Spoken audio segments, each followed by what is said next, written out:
நாகை மாவட்டம் செருதூர் வெள்ளையாற்றில் மீன்வளம் மற்றும் மீனவர் நலத்துறை சார்பில் ரூபாய் 21,83,00,000 மதிப்பில் பாதுகாப்பு சுவர் எழுப்பி தூர்வாரும் பணி வேளாங்கண்ணி கடற்கரையில் ரூபாய் 17,78,00,000 மதிப்பில் நேர்கல் சுவர் கொட்டுதல், வேளாங்கண்ணியில் ரூபாய் 84,00,000 மதிப்பில் மீன் ஏலக்கூடம் கட்டுதல், காமேஸ்வரத்தில் ரூபாய் 15 கோடி மதிப்பில் மீன் ஏற்றும் தளத்துடன் கூடிய மீன் ஏலக்கூடம் உள்ளிட்ட பல்வேறு பணிகளுக்கான அடிக்கல் நடும் விழா நடைபெற்றது. நிகழ்வினை தமிழக பள்ளி கல்வித்துறை அமைச்சர் அன்பில் மகேஷ் பொய்யாமொழி அடிக்கல் நாட்டி நிகழ்வினை தொடங்கி வைத்தார். நிகழ்வில் மாவட்ட ஆட்சியர் ஆகாஷ், தமிழ்நாடு மீன் வளர்ச்சி கழக தலைவர் கௌதமன், கீழ்வேலூர் தொகுதி எம்எல்ஏ நாகை மாலி, கீழையூர் வட்டார ஆத்மா குழு தலைவர் தாமஸ் ஆல்வா எடிசன், வேளாங்கண்ணி பேரூராட்சி தலைவர் டயானா ஷர்மிளா உள்ளிட்ட பலர் கலந்து கொண்டனர்.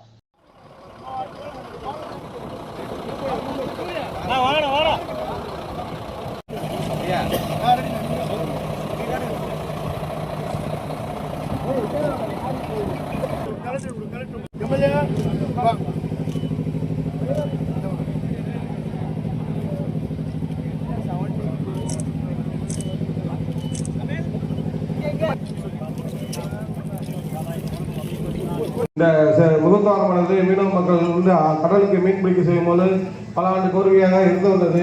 இந்த திட்டத்தை மீன் வளர்ச்சி அவர்கள் மற்றும் அமைச்சர்களுடன் சேர்ந்து இந்த தமிழக முதல்வருக்கு கோரிக்கைகள் வைத்து மேலில் அமைச்சர்கள் இந்த திட்டத்தை நிறைவேற்றியுள்ளார். இந்த திட்டத்தை நீண்ட நாட்களாக போராடி பெற்ற சிறு பஞ்சாயத்தாளர்களுக்கும் அந்த ஊர் மக்கள் அனைவருக்கும் எங்களுடைய சார்பாக நன்றியை தெரிவித்துக் கொள்கின்றேன். இந்த திட்டத்தை மென்மேலும் சிறப்பாக நீங்கள் உடனடியாக இருந்து திட்டத்தை சிறப்பாக முடித்து நீங்கள் முழு ஒத்துழைப்பு தர வேண்டும். அதுபோல நமது தமிழக முதல்வருக்கு நீங்கள் என்றென்றும் உறுதுணையாக இருந்து அடுத்த 2006 தமிழக முதல்வர் ஆட்சியை நீங்கள் கொண்டு வர நீங்கள் ஒரு மீனவ சமுதாய மக்கள் அனைவரும் உறுதியேற்றுக் கொள்ள வேண்டும் என்று இந்த இடத்தில் கேட்டுக்கொண்டு வாய்ப்பளித்த அனைவருக்கும் மனமார்ந்த நன்றியை தெரிவித்துக் கொள்கிறேன். நன்றி, வணக்கம். கடந்த 5 ஆண்டுகள் நிறைவேறுகிற இந்த மகத்தான நல்ல அரசு, இந்தியாவை போற்றுகிற நம்முடைய அரசு, நாடு போற்றுகிற நல்ல முதலமைச்சர், தமிழ்நாட்டினுடைய முதலமைச்சர் மீனவ மக்களுடைய நலனிலே கண்ணும் கருத்துமாக 5 ஆண்டு காலத்திலே அவர் செயல்பட்டு மீனவ மக்களுடைய கோரிக்கைகள் சட்டமன்றத்திலே வருகிற பொழுது அதை நிறைவேற்றி தந்து கொண்டிருக்கிற ஒரு நல்ல காரியத்தை மீனவ மக்களோடு இணைந்து பணியாற்றுகிற நம்முடைய முதலமைச்சர், நம்முடைய அரசு என்பதை இந்த நேரத்திலே இந்த நிகழ்ச்சியிலே நான் பதிவு செய்ய விரும்புகிறேன். இவன் பொய் சொல்லிட்டு திரியிறானா இல்ல அறிவிச்ச அறிவிப்பு இது ஏமாற்றப்படுகிற வேலையா என்கின்ற விமர்சனத்தை 3 ஆண்டு காலம் நான் அதிகமா உங்கள்கிட்ட கண்ட அது உங்க அத்தனை பேருக்கும் தெரியும். ஆனா இன்னைக்கு வந்துருச்சு. அதை நிறைவேற்றி கொடுத்திருப்பவர் நம்ம தமிழ்நாட்டின் முதல்வர். ஆனால் அதை ஏற்படுத்தி கொடுத்தவர், வடிவமைத்தவர் நம்முடைய பள்ளிக்கல்வித்துறை அமைச்சர் என்ற செய்தியை உங்களுக்கு நான் சொல்லிக்கொள்ள கடமைப்பட்டிருக்கிறேன். இந்த கோரிக்கை 12 காலம் நடந்தாலும் பல முறை நாங்கள் சொல்லியிருக்கிறோம். எங்களுடைய ஆட்சி வந்தால் தலைவர்களுடைய எடுத்து சொல்லி நிச்சயமாக இந்த செருதுறையில் அந்த வெட்டாற்றை பாதுகாக்கின்ற ஒரு அரணை அமைத்துக் கொடுப்போம் என்று. ஆனால் இன்று நாங்கள் அமைத்திருக்கிறோம். மனசாட்சியோடு நீங்கள் சிந்தித்து பார்த்தால் நாகை மாவட்டத்தில் 3 அமைச்சர்கள் பங்கேற்றார்கள். 3 அமைச்சர்களை கேட்காத கேள்வியை இந்த 2 வருஷத்தில் நீங்க என்ன கேள்வி கேட்டீங்கன்னு உங்களுக்கே தெரியும். 3 அமைச்சர் இருந்தார். அந்த 3 அமைச்சரும் இந்த வெட்டாற்றிற்கு இந்த திட்டத்தை கொண்டு வருவதற்கு ஒரு கல்ல கூட எடுத்து வைக்க முயற்சி செய்யல. ஆனா நாங்க திட்டத்தையே கொண்டு வந்திருக்கிறது தான் இந்த திராவிட மாடல் ஆட்சி, மரியாதைக்குரிய மு.க. ஸ்டாலின் அவர்களுடைய ஆட்சி. நம்முடைய முதலமைச்சர் அவர்கள் குறிப்பாக என்னுடைய துறை சார்ந்து கிராம பகுதிக்கு செல்லும் போது அந்த பள்ளிக்கூடத்துக்கு தேவையானது அல்லது நகரப்பகுதி சார்ந்து செல்லும் போது அந்த பள்ளிக்கூடத்துக்கு தேவையான திட்டங்களை நாம் வழங்குகிறோம். ஆனால் வருகின்ற எல்லா ஆட்சியும் இது போன்ற மீனவ கிராமத்தை மனதில் வைத்து திட்டங்களை தீட்டுகிறார்கள் என்று சொன்னால் மிக குறைவாகத்தான் அது நடக்கும். ஆனால் நம்முடைய தமிழ்நாட்டுடைய முதலமைச்சர், அதுவும் குறிப்பாக இந்த நாகை மாவட்டத்துடைய நான் பொறுப்பு அமைச்சராக வந்ததிலிருந்து அவர் அடிக்கடி என்ன கேட்குவது, என் மாவட்டம் எப்படி இருக்கு, என் மாவட்டம் எப்படி இருக்கு என்று அவர் கேட்பார். அதெல்லாம் என் மாவட்டம் நாகை மட்டும் சொல்றீங்க, ஒட்டுமொத்த தமிழ்நாட்டில் இருக்கிற ஒவ்வொரு மாவட்டம் உங்களுடைய மாவட்டம் தானே என்று சொன்ன பொழுது முத்தமிழர் கலைஞர் அவர்கள் இந்த நாட்டுக்கு தந்த என்னுடைய மாவட்டம் என்று நான் சொன்னேன் என்று சொல்றேன். ஆக அந்த தனி பாசம் என்பது அவருக்கெல்லாம் உண்டு. ஆனால் இங்கே நம்முடைய அண்ணன் கௌதமன் பேசும்பொழுது சரி, நம்முடைய சட்டமன்ற உறுப்பினர்கள் பேசும்பொழுதுலாம் சொன்னாங்க பார்த்தீங்களா, எது இருந்தாலும் என்கிட்ட நேரடியாக கேளுங்க, இவங்க சொல்றாங்க அவங்க சொல்றாங்க, நம்ம யாரு செய்கிறா அப்படிங்கிறத பாருங்க. இப்போ உதாரணத்துக்கு செருதூரில் நடைபெறுகின்ற நிகழ்ச்சி அப்படின்னு சொல்றதுக்கு பதிலாக மருதூரில் நடைபெறுகிற நிகழ்ச்சி அப்படின்னு நான் சொன்னேன், என்ன பண்ணுவீங்க, கீழே உட்காந்து ஐயா தப்புங்க, அது மருதூர்ல செருதூர்னு நீங்க திருத்தினீங்க. அந்த மாதிரி உங்ககிட்ட யாராவது இல்லாத கூடாது சொன்னா நீ சொல்றது தப்பு, செஞ்சது திராவிட மாடல் தாங்க அப்படின்னு சொல்லக்கூடிய இடத்துல. ஏன்னா ஒட்டுமொத்த இந்தியாவிலே ஏன் தனித்துவமான மாநிலமாக நம்ம தமிழ்நாடு இருக்கின்றது. இங்க பொறுத்த வரைக்கும்னா கிராம பகுதியிலிருந்து நகர பகுதி வரைக்கும் இருக்கின்ற மக்கள் எந்த விஷயத்தை யாரு சொன்னா அதை பகுத்தெடுத்து பார்ப்பாங்க, சொல்றது உண்மைதானா, இவங்க சொல்றது சரிதானா அப்படின்னு அவங்களுக்குள்ளார பேசி ஒரு முடிவை எடுத்துருவாங்க. ஆக யாரா இருந்தாலும் என்ன வேணா சொல்லிட்டு போயிடலாம் அப்படிங்கிறது நம்முடைய தமிழ்நாட்டில் எழுதப்படாது என்பதற்கு பல தேர்தல்களை நான் முன்னுதாரணமா நான் பார்க்கிறேன். ஆக இன்றைக்கு ஒரு பாதுகாப்பு சுவர் எழுப்புகிறோம் என்று சொல்வது ஒட்டுமொத்த தமிழ்நாட்டிற்கு பாதுகாப்பு சுவரே தந்தை பெரியார், பேரறிஞர் அண்ணா, முத்தமிழர் கலைஞர், இன்றைக்கு அவருடைய வழியில் ஒரே உருவமாக இருக்கின்ற நம்முடைய மாண்பு தமிழ்நாட்டுடைய முதலமைச்சர் முத்துவேல் கருணாநிதி ஸ்டாலின் இந்த மண் கொடுத்த ஒரு முதலமைச்சர்.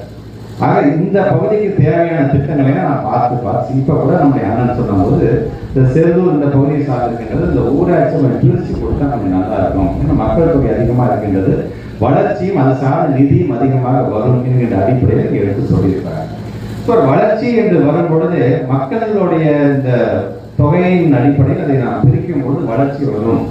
அதுக்காக நம்ம அந்த மக்கள் ஒதுக்குறோம், நாங்கள் ஒதுங்கி போறேன் இல்லை, அவங்க நம்ம ஊர் மக்கள் தான், அவங்க இதே தமிழ்நாட்டில் தான் இருக்காங்க, இதே நாகையில் தான் இருக்கிறாங்க, அவங்களும் பயன்பெற வேண்டும், நாமும் பயன்பெற வேண்டும் என்கின்ற ஒரு நல்ல எண்ணத்தின் அடிப்படையில் தான் அதை எடுத்து சொல்றாங்க. ஆக ஒரு வளர்ச்சிக்கு இது தேவைப்படுகின்ற பொழுது இது சார்ந்து நாம் சிந்திக்கும் போது ஒன்றிய அரசு என்ன சொல்றது, ஒரே நேஷன், ஒரே ரேஷன், ஒரே எலெக்ஷன், ஒரே மொழி, ஒரே பண்பாடு, ஒரே கலாச்சாரம், ஒரே உணவு வகை என்று சொல்வது எப்படி அது சாத்தியப்படும்.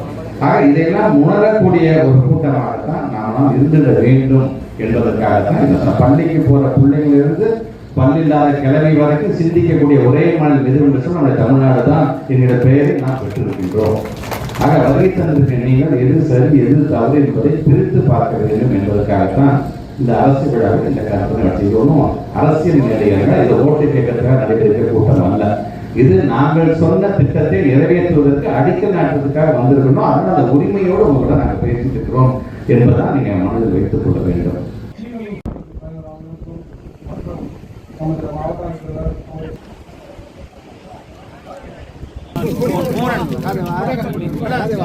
வளையாத செங்கோல் தான் என்கின்ற அந்த விளக்க உரையோடு இன்றைக்கு தமிழ்நாட்டுடைய முதலமைச்சர்களிடம் சட்டமன்ற உறுப்பினர் நாகை மாலி அவர்கள் வைக்கக்கூடிய வேண்டுகோளாக இருந்தாலும் நம்முடைய தமிழ்நாடு மீன் வளர்ச்சி கழகத்துடைய தலைவர் அண்ணன் கௌதம் அவர்கள் வைக்கின்ற அந்த வேண்டுகோளாக இருந்தாலும் இதையெல்லாம் அழைத்து கொண்டு அவரிடம் நாங்கள் எங்களுக்கு தேவையான அந்த உதவிகளை எடுத்து சொல்லும் பொழுதெல்லாம் உடனடியாக அதை செய்து தரக்கூடிய ஒரு முதலமைச்சராக இன்னைக்கு நம்முடைய தமிழ்நாட்டுடைய முதலமைச்சர் முத்துவேல் கருணாநிதி ஸ்டாலின் இன்னைக்கு விளங்கி கொண்டிருக்கிறார் என்பதற்கெல்லாம் ஒரு சாட்சியாக காட்சியாக நடைபெறுவதுதான் இன்று காலை முதல் தொடர்ந்து ஒவ்வொரு பகுதியிலும் அடிக்கல் நாட்டுகின்ற விழா. இது போன்ற நிகழ்ச்சிகளை நாங்கள் கலந்து கொண்டிருக்கின்றோம். ஆக வருகை தந்திருக்கின்ற நம்முடைய பொதுமக்கள், குறிப்பாக இன்றைக்கு அடிக்கல் நாட்டப்படுகின்ற இந்த பகுதி, இந்த விழாவினுடைய அர்த்தம் என்பது பொருளாதாரத்தில் நம்முடைய மீனவ சமுதாயத்தை சார்ந்திருக்கின்ற மக்கள் இன்றைக்கு செழித்துவங்க வேண்டும் என்கின்ற ஒரு ஆசை. இங்கே பேசிய நம்முடைய பஞ்சாயத்து அதெல்லாம் சொன்னாங்க பார்த்தீங்களா, முதல் தடவையாக ஒரு சட்டமன்றத்திலே அதுவும் குறிப்பாக இந்த வேளாங்கண்ணி பகுதிக்கென்று இது போன்ற ஒரு நிகழ்வு ஏற்படுத்திட வேண்டும் என்று குரல் கொடுத்து அதை செய்து காட்டக்கூடிய ஒரு அரசாங்க நாம் இருக்கிறோம் என்று எடுத்து சொன்னாங்க பார்த்தீங்களா. இது இந்த பகுதி அந்த பகுதி என்று மட்டுமல்லாமல் ஒட்டுமொத்தமாக தமிழ்நாடு முழுவதும் கரையோரம் வாழக்கூடிய நம்முடைய மீனவ சமுதாய மக்களுக்கு என்னென்ன தேவை என்பதையெல்லாம் உணர்ந்து செய்யக்கூடிய அரசாக நம்முடைய அரசு விளங்குகிறது என்பதற்காக ஒரு நிகழ்வாகத்தான் இந்த நிகழ்வை நாங்கள் பார்த்து கொண்டிருக்கின்றோம். ஒரு நாட்டினுடைய வளர்ச்சி என்று வரும்பொழுது மிகப்பெரிய ஒரு கார்பரேட் கம்பெனியை சார்ந்தவர்களால் மட்டும்தான் அந்த வளர்ச்சிக்காக பங்கீடு செய்ய முடியும் என்ற அர்த்தம் அல்ல. விவசாயமாக இருந்தாலும் சரி, மீன் வளமாக இருந்தாலும் சரி, ஏன் சிறு குறு தொழிலை செய்யக்கூடிய நண்பர்களாக இருந்தாலும் சரி, இவர்களெல்லாம் ஒன்றிணைந்து சேரும் பொழுதுதான் இன்னைக்கு ஒரு பொருளாதார வளர்ச்சி முத்தமிழர் கலைஞர் காலத்துல 13.49% இந்த பொருளாதார வளர்ச்சி ஏறத்தாழ 10-12 வருடங்களுக்கு பிறகு நம்முடைய தமிழ்நாட்டுடைய பொருளாதார வளர்ச்சி 2 இலக்கை தொட்டு இருக்கின்றது. 11.19 தொட்டு இருக்குது என்று சொன்னால் அதற்கு காரணம் நிர்வாக திறமையோடு இந்த ஆட்சியை நடத்தி கொண்டிருக்கின்ற தமிழ்நாட்டுடைய முதலமைச்சர், அவருடைய கரத்தை வலுப்படுத்தி கொண்டிருக்கின்ற உங்களை போன்ற உழைக்கின்ற அந்த வர்க்கம் தான் என்பதை நான் மிக தெளிவாக எடுத்து சொல்வேன். ஒரு தமிழ்நாட்டுடைய முதலமைச்சருக்கு இந்த நாட்டை ஆளக்கூடிய நம்முடைய அரசுக்கு ஒரு கனவு இருக்கின்றது. அந்த கனவு என்னவென்று சொன்னால் 2030 நம்முடைய பொருளாதாரம் என்பது ஒரு $1 டிரில்லியன் அமெரிக்க டாலர் மதிப்பில் அதை சென்றடைய வேண்டும் என்பது நமக்கான இலக்கு. இன்றைக்கு நம்முடைய பொருளாதாரம் என்று வரும்போது கிட்டத்தட்ட 35 லட்சம் கோடியை நாம் கடந்திருக்கின்றோம். அது குறிப்பாக நம்முடைய உள்நாட்டு உற்பத்தி என்று வரும் பொழுது அது 85 லட்சத்தை தாண்டி செல்லும் பொழுதுதான் தமிழ்நாட்டு முதலமைச்சருடைய கனவாக இருக்கக்கூடிய இந்த $1 டிரில்லியன் அமெரிக்கன் டாலர் எக்கானமி நாம் தொடுவோம் என்று சொல்லியிருக்கோம். நீங்களும் நினைக்கலாம், இது என்னங்க பொருளாதாரம், இது என்னங்க 1 டிரில்லியன் சொல்றீங்களே, நாங்க டெய்லி கடலுக்கு போறோம், நாங்க பாட்டு வரோம், ஏலம் நடத்துறோம், நாங்க இங்க விற்பனை செய்யறோம், எங்க குடும்பம் நல்லா இருக்கு. உதாரணத்துக்கு நம்முடைய குடும்பம் சார்ந்து நம்ம எண்ணி பார்க்கும்பொழுது ஒரு ஆண்டுக்கு நாங்க புது ட்ரெஸ் எங்க அப்பா அம்மா எனக்கு ஒரு 2 முறை வாங்கி தருவாங்க அப்படின்னு சொன்னது போக, இப்ப நான் நினைக்கும் பொழுதெல்லாம் என்னால ஒரு புது ட்ரெஸ் என்னால எனக்கு வாங்கிக்க முடியும்.